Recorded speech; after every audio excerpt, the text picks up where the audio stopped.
Hello, hello, hello, hello. This is South, aka Barney Fife, and welcome to my YouTube channel on Blast. Where being on Blast isn't necessarily a bad thing, but it certainly ain't a good thing. Welcome. Today, as you can see, we're reviewing Tomb Raider Underworld, and and of course, I'm going to ask that question: is it worth 65? Is it worth $65? And actually, this is not an initial review because I'm a little bit past a few levels here, and it's not quite a full review because I'm not quite done with it yet. I'm kind of almost done with it, but no telling how far I am. But as you can see, the graphics are stunning. She moves well. If you leave her long enough, she does one of those little women poses. So she gets a little antsy, but the puzzles and the maneuverability in this game is really good. Very challenging. It sometimes plays like an old school game, to where there's a lot of dying, there's a lot of trial and error. If you watch out, she pulls the guns out on you. Also, the story is getting to the point where I think it might leave off where the last Tomb Raiders left off. It actually gets kind of predictable, and sometimes you find yourself in intense situations to where you might jump out because something may have happened, or a creature or something. Oh, there's one of our woman poses right there. And so you kind of get a little jumpy being down here in these caverns, which I think anyone would. But anyway, she has her usual equipment, her guns, her double guns, and a couple other guns, and I think it actually can change her wardrobe too, which is kind of cool.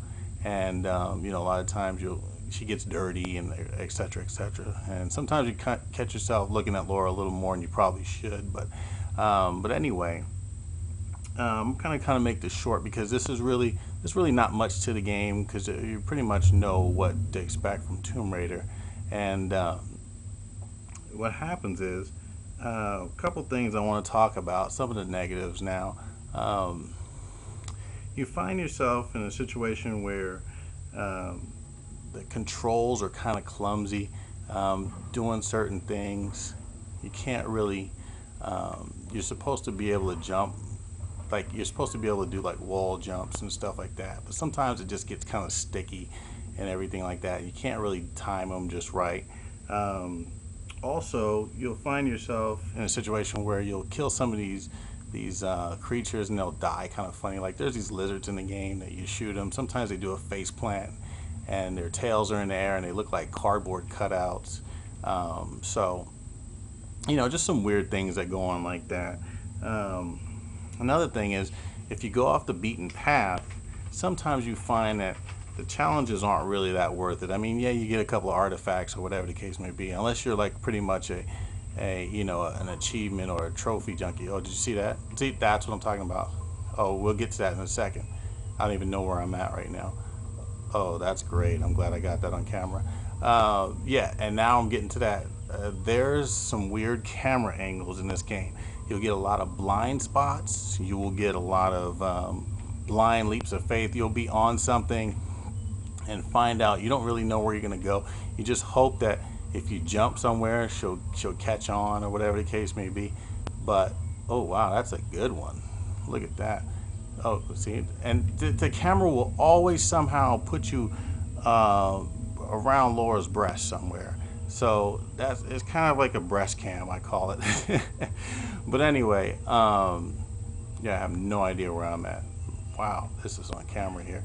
Let me see if I can get out of here. Oh, there we go. Wow, that was weird. Okay, see, that just kind of takes me off my review here. But anyway, last but not least, like I said, the camera is some of the worst, camera angles in this game. I've seen games like Ninja Gaiden 1 and a couple other ones. I mean, I'm not going to get too far into it because, like Drake's Fortune, that type of thing. They've been pretty awful. And so, I'm leery on this camera situation. But if you'll find yourself dizzy and disoriented at times, and whatever. I mean, it is what it is. But I mean, the game still, all in all, plays fun. I mean, it's a good addition to the franchise. I'm not hating on it at all. I'm just saying, hey, just be careful. There's a few things you got to watch out for. There's some epic scenes, obviously, in here that, look, that's like a classic trailer pose right there. But anyway, however, I don't think this game is worth $65. Just because of the replay value. I mean, how many times are you going to be able to really solve the same puzzle since you know what to do and everything like that? So I would just say, basically, if your friend has it, your friend was silly enough to go out and buy it, just ask them, say, hey man, hey, let me borrow this, beat it real quick, and then call it a day. You know what I mean? And that's pretty much it. So anyway, this is South, aka Barney Fife. Wanted to let you know that Tomb Raider Underworld, is it worth it? Nah, I think it's a great rental. So do what you got to do, and maybe rent it. So anyway, good luck to you. Oh, she gets to step on that. Hey, next time we're going to be reviewing the Xbox dashboard. How kitty is the Xbox dashboard? We'll talk about that next time. Later.